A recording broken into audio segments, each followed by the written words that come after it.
چلے ہو وہ کچھ نہیں لے کر گیا، ہم کیا لے کر جائیں گے؟ اور پھر یہاں کسی نے بڑا خوبصورت لکھا تھا، یہ وہ باغ ہے جس کے ہزاروں مالی تھے۔ دھیان رکھنا حضرت، یہ ہمیں بڑا وہم پڑ گیا ہے، مالک ہم نہیں ہیں حضرت، یہ علماء بیٹھے ہیں۔ اس نے قرآن کریم میں کب کہہ دیا کہ تم مالک ہو؟ تو قرآن کریم میں بار بار کہتا ہے وَلِلَّهِ مُلْكُ السَّمَاوَاتِ وَالْأَرْضِ، اور اللہ ہی کے لیے ہے زمین و آسمان کی بادشاہت۔ وَاللَّهُ عَلَى كُلِّ شَيْءٍ قَدِيرٌ، یہ آپ آیت الکرسی میں ہر فرض نماز کے بعد اس بات کو دہراتے ہو۔ اللہ لا الہ الا هو الحی القیوم لا تأخذه سنة ولا نوم لہو ما فی السماوات وما فی الارض، اور اللہ ہی کے لیے ہے جو کچھ آسمانوں میں ہے اور جو کچھ زمینوں میں ہے۔ سورہ آل عمران 3 پارہ، کل محبوب آپ کہہ دیجئے اللہم مالک الملک، اے اللہ اے ملکوں کے مالک۔ تیال کریو پتر وہ مالک جے، اسی نہیں ہے مال، ہم تو مالی ہیں یار۔ اور میں اکثر اپنی مثال دیا کرتا ہوں، جب میں تھوڑا بڑا ہوا نا تو میں نے کیا دیکھا، میرے گھر کے باہر جو پلیٹ لگی تھی نا اس پر لکھا تھا چودھری علم دین، پھر وہ پلیٹ بدل گئی، دادا ابو کا انتقال ہو گیا، پھر نئی پلیٹ کیا لگی، حاجی محمد نوٹا۔ پتہ نہیں حضرت یہ پلیٹ کب تک رہتی، جگہ وہاں رہی حضرت، لیکن کیا ہوا حضرت، مالیوں کے نام بدلتے رہے حضرت۔ اسی مالی ہیں حضرت، اسی مالک نہیں ہیں، مالک وہی ہیں۔ اور میں یہاں ایک روایت بھی اکثر سناتا ہوں کہ آپ کہو گے مولوی صاحب ایمی ساڑھے کو ساڑھیاں زمینہ کھون لگے ہو، ان کو قرآن و حدیث سے بھی تو دلیل دینا۔ حضرت موسیٰ علیہ السلام کا دور مبارک تھا اور زمین کا ایک ٹکڑا تھا، 2 بندے لڑ پڑے آپس میں، ایک مالک تھا، ایک کا دل بے ایمان ہو گیا۔ اس سے پہلے کہ دونوں دستے گرے باں ہوتے، خون بہتا، کسی کی جان جاتی، وہ 4 بڑے وڈیرے وچ رلے، انہوں نے بہ کے کیا گال سنو، اللہ کے نبی حضرت موسیٰ علیہ السلام موجود ہیں، یوں ایک دوسرے کا گرے باں پکڑتے ہو، چلو چل کے ان سے فیصلہ کرواتے ہیں۔ سارے لوگ حضرت موسیٰ علیہ السلام کے پاس حاضر ہوئے، عرض کی حضور زمین کا ٹکڑا ہے، یہ دعویٰ کرتا ہے زید کہ میرا ہے، بکر کہتا ہے میرا ہے، آپ اللہ کے نبی ہیں، آپ فیصلہ فرمائیں کس کا ہے۔ کچھ ایسے ہوتے ہیں نا جن کو ادب اداب کی آگاہی نہیں ہوتی کوئی بھی، وہاں بھی ایک ایسا بیٹھا تھا۔ حضرت موسیٰ علیہ السلام سے عرض کرتا ہے حضرت اینج کرو، کلا کلا کر کے نا انہوں سیڑ تے لے جاؤ، دونوں کی بات سنو، حقیقت حال آپ پر واضح ہو جائے گی۔ حضرت موسیٰ علیہ السلام جلال میں آ گئے، آپ نے فرمایا میں اللہ کا نبی ہوں، مجھے اس بات کی ضرورت نہیں کہ میں کلا کلا کر کے ان کی بات سنوں، مجھے اللہ نے یہ طاقت دے رکھی ہے، میں زمین کے ٹکڑے سے پوچھ لوں گا بتا تو دونوں میں سے کس کا ہے۔ آپ نے سب کو اکٹھا کیا اور لے کر چلے گئے، زمین کے اس ٹکڑے پر کھڑے ہوئے، فرمایا یہ زید دعویٰ کرتا ہے تو میرا ہے، بکر دعویٰ کرتا ہے تو میرا ہے، اللہ کے نبی حضرت موسیٰ تجھ سے پوچھتے ہیں بتا تو کس کا ہے۔ تو تفسیر میں لکھا ہے کہ وہ زمین کا ٹکڑا بول اٹھا، پہلے حضرت موسیٰ علیہ السلام کو سلام عرض کی، اور سلام عرض کر کے عرض کرتا ہے حضرت یہ دونوں جھوٹے ہیں، نہ میں اس کا ہوں نہ میں اس کا ہوں، ان کو تیاری کریں، یہ دونوں میرے ہیں۔ ہسی حضرت کیڑے وہم چھپے دیں تے حقیقت کیا ہے، یہ وہ باغ ہے جس کے ہزاروں مالی تھے، سکندر جب اس دنیا سے گیا دونوں ہاتھ خالی تھے۔ ہاں حضرت دھیان کریو، خالی آئے ہیں اور خالی ہی یہاں سے جائیں گے۔ ہاں جائے گا کیا، اچھے اور برے اعمال ساتھ جائیں گے حضرت۔ ان تاڑی مرضی ہے حضرت، جدا مرضی ٹیر لا لو، لیکن حضرت جی چنگائی ٹیر لائیو، مندہ نہ لائیو۔ یہ سیالکوٹ جاؤ تو آپ نے حکیم عبدالحی رحمۃ اللہ تعالیٰ علیہ کا ڈیرہ دیکھ رکھا ہے، یہ سٹی سینٹر کے تھوڑا سا آگے ہے، اتنی موقع کی جگہ ہے حضرت۔ ہم نے تو خیر نہیں دیکھا، لیکن میں نے وہ انجینئر دیکھے ہیں جنہوں نے حکیم صاحب سے کہا نا، انجینئر تھا، حکیم صاحب کا مرید ہوا تو اپنے پیر سے پیار تھا نا، تو عرض کرتے ہیں کہ حکیم خادم علی رحمۃ اللہ تعالیٰ علیہ کہنے لگا کہ صاحب بڑی موقع دی جگہ ہے، سڑک دے اتنے تھی جی کتے روڈ تے بھی جا کے بہو گے نا تو دنیا نے اوتھے بھی آ جانا ہے، مینوں اجازت دو ہاں میں نقشہ بناواں تے سونا پلازا بنائیے۔ تو حکیم صاحب فرمان لگے وہ بابا جی رہن دے، کہنے لگا نہیں جناب پلازا بنانے۔ آپ فرمان لگے یار اسی بڑا لینا ہی، لیکن ایک گل سنی سی تاں نہیں بنایا۔ وہ کہتے حضرت مشورہ کریں نا، شاید بات کی حقیقت کچھ اور ہو، کیا بات سنی ہے کیوں نہیں آپ نے بنایا؟ آپ فرمان لگے یار ہی سنے آئے نال نہیں لے کے جان دیں دے اسی تاں نہیں بنایا۔ کیسے لوگ تھے یار، کتنا تقویٰ تھا ان لوگوں نے، اس جانب توجہ ہی نہیں کی ہے، توجہ کی تو صرف اللہ کی طرف کی ہے، توجہ کی تو صرف حضور کی غلامی کی جانب کی ہے، اس جانب آئے ہی نہیں۔ اور حضرت جو اس کی جانب جائے گا نا दुनिया तो ऑटोमेटिक उसके पीछे आएगी। मौलाना रूम रहमतुल्लाहि ताला ने बड़ी खूबसूरत मिसाल लिखी, बड़ी खूबसूरत मिसाल। आप फरमाते कोई बुजुर्ग बैठे थे, उनके सामने से ना बंदा भागता हुआ गया, अफयादा नसिया पह जाए। अगले दिन फिर बैठे थे, फिर भागता हुआ गया। तीसरे दिन फिर बैठे थे, फिर गया। चौथे दिन जब गुजरा ना, आपने पकड़ लिया उसे।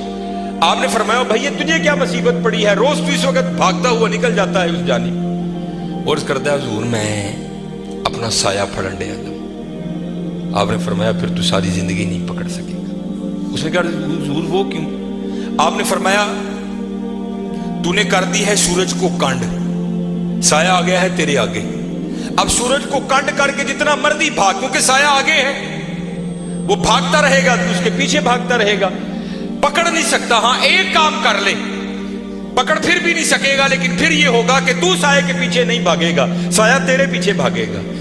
उन्हें की रो की आपने फड़कना का पासा पोया और मुंह कीता सूरज अल। फरमाया सूरज अल नूं दौड़ ला, साया तेरे पीछे पीछे दौड़ेगा। ये मिसाल देकर मौलाना रूम कहते हैं तूने भी अल्लाह और अल्लाह के रसूल के दरबार से मुंह फेर लिया है और भाग रहा है दुनिया के पीछे। अब दुनिया आगे आगे, तू पीछे पीछे। ओए हाँ, भागना है तो दौड़ मदीना की तरफ लगा, फिर दुनिया तेरे पीछे पीछे होगी, तू आगे आगे हो गई। चलो लगाओ तो सही अल्लाह और अल्लाह के रसूल से लो, फिर देखो तो सही दुनिया तुम्हारे पीछे आती है कि नहीं आती। मुझे ये बात पसंद भी बड़ी है, अक्सर और पेशतर मैं सुनाता हूं, क्योंकि ये जो बड़े लोग हैं ना हजरत, इनका कमाल ये है कि ये छुपाते हैं खुद को। और मेरा दिल कहता है, क्योंकि हकीम अब्दुल हई रहमतुल्लाहि ताला अलैह की 7वीं पुश्ती विलायत पर खत्म हो गई आकर, उसके बाद सिलसिला नहीं चल सका आगे। तो ये बात आपके बड़ों में से किसी की थी, लेकिन नाम नहीं लेते थे। हकीम साहब फरमाते हैं कोई बाबा जी थे जिन पर मोहब्बत गालिब आ चुकी थी, और अब हाल ये था कि तन को फरामोश कर दिया था और मन की जानिब तवज्जो थी सारी। हाल ये था कि जो वजूद पर लिबास था ना, वो भी जगह जगह से फट चुका था। सिर ते जड़ा परना ही वो भी पड़ गया। दसी हजरत करते क्या थे, फी सबीलिल्लाह बैठकर लोगों को दुआएं दिया करते थे। घूमते घूमते ना वहां एक सन्यासी आ गया, और सन्यासी भी वो जिसके पास सोना बनाने का नुस्खा था। सन्यासी आया, आकर देखा बाबा जी का हाल, वो समझ नहीं सका, थूकते नहीं वो तख्ते सिकंदरी पर, बिस्तर लगा हुआ का जिनका तेरी गली। उन्हें समझा लगता बाबे होरी वाह गरीब ने। बाहर गया, किसी को कापी पेंसिल मंगी, सोना बनाने का नुस्खा लिख गया, लिया के बाबे ने पेश किया। बाबे हस के कहने लगे ओए ये की आ? कहने लगा जनाब वेखो कपड़े भी पाट गए ने जगू जगू, परना भी पड़ गया है, ते ए सोना बनाने का नुस्खा है, ए तुसी रख लो, जिदू दिल करेगा बना ले करिए। तो ये जो पाक लोग हैं ना हजरत, ये किसी का दिल नहीं तोड़ते, ये किसी का दिल नहीं तोड़। और ध्यान रखा करो, दिल ना तोड़ा करो किसी का। बुजुर्गों ने लिखा है कुफ्र के बाद सबसे बड़ा गुनाह किसी का दिल तोड़ना है, दिल ना तोड़ा करो। स्पेशल है मुंडे, बात फिर मैं वहां ही लाने लगा हूं, क्योंकि मेरी आदत है हजरत, जो मैं देखता हूं ना मैं वही बयान करता हूं। लिखा है किताबों में बदबख्त है वो मुंडा, मैंने मुंडे का लफ्ज बोला, बदबख्त है वो मुंडा कि जिसके डंडों से उसकी मां और उसका बाप डरते हैं। बदबख्त है नहीं, बल्कि वहां क्या हुक्म है, उफ़िम वला तनहर, उफ भी नहीं करना। लेकिन हजरत दुख की बात है, आज हमारे नौजवान अपने डंडों से अपनी माँ और बाप को डराते हैं। हजरत ना डराया करो। ये अब मैं बाप बना हूं ना, मुझे पता लगा है कि बाप बनना कितना औखा काम है। तो मैं जब कभी अबू जी को देखता हूं तो मेरी आंखों से आंसू आते हैं, यार आज तो कितनी आसानियां हैं, लेकिन जो मैं छोटा सा 1984 इस बाबे ने मैंने किंज पाले होना है, किंज पाले होना है। और फिर मुझे मौलाना रूम की बड़ी बात याद आती है। को बाबा बैठा था इसी तरह ना, बाप बन गया था, तो बच्चा सीन में बैठा था, तो दीवार पर ना आकर कौवा बैठ गया। तो बच्चे ने पहली बार कौवा देखा, नया नया बोलना सीखा था। तो वो बच्चा बाप से पूछता है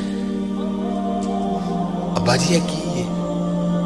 तो बाप ना मुंह चूम के बेटे का कहता पुत्र एनू कां कहते हैं। तो आपको पता है बच्चों की आदत है बात को दर। वो फिर पूछता है अब्बा जी की?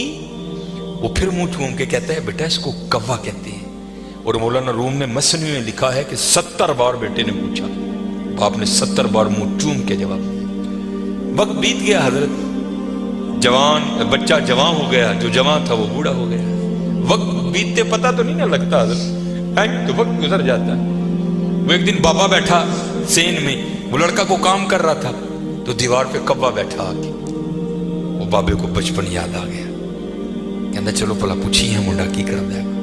तो मुंडे को पूछता है, वो पुत्र नजर कमजोर हो गई, वो मैं तेरिया खाना नहीं वेखना वा, की बैठे कंध ते आके।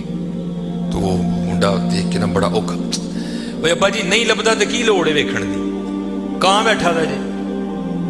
तो वो बाप फिर कहता है, पुत्र तेन पता है उम्र वाह ही होगी, सुनांदा भी नहीं है, की कहना है। भाई अब्बा जी नहीं सुनांदा तो की लोड़ है सुनन दी, कहने कहाँ बैठा था। बाबे ने रोना शुरू कर दिया। तो वो आकर बाबा क्यों रोन डे अब्बा जी, एवं को गल रोन वाली रोन लग पे। तो कहता है, पुत्र जब तू छोटा था ना और तूने पहली बार कौवा देखा था तो तूने पूछा था कौन है, तो मैंने तेरा मुंह चूम कर कहा था पुत्र कौवा बैठा है। और तूने 70 बार पूछा था, मैंने 70 बार मुंह चूम के जवाब दिया, और मेरी बारी दूजी बारी काला पै गई। पुत्र बड़ा ध्यान करिए, बड़ा ध्यान, जिड्डे मर्जी डंड लो, जिड्डा मर्जी चौड़ा सीना होए, लेकिन बाबे नूं पता हो यार है मेरा पुत्र है। अज भी जुत्ती ला के सिर च मारांगा, उंज ही खाएगा जिवें बचपन च खांदा सी। और हजरत सुन लईओ, मैं वो कहते ना प्यो दियां गालां ते घ्यो दियां नालां, वाकईतन घ्यो दियां नालां जी। मैं बड़ियां मार खाधी दी अपने वाला साहब, बड़ी मार खाधी, और अज ओहदी मार ने मैनूं 12 ला छड़ी, इनसे लाड़ का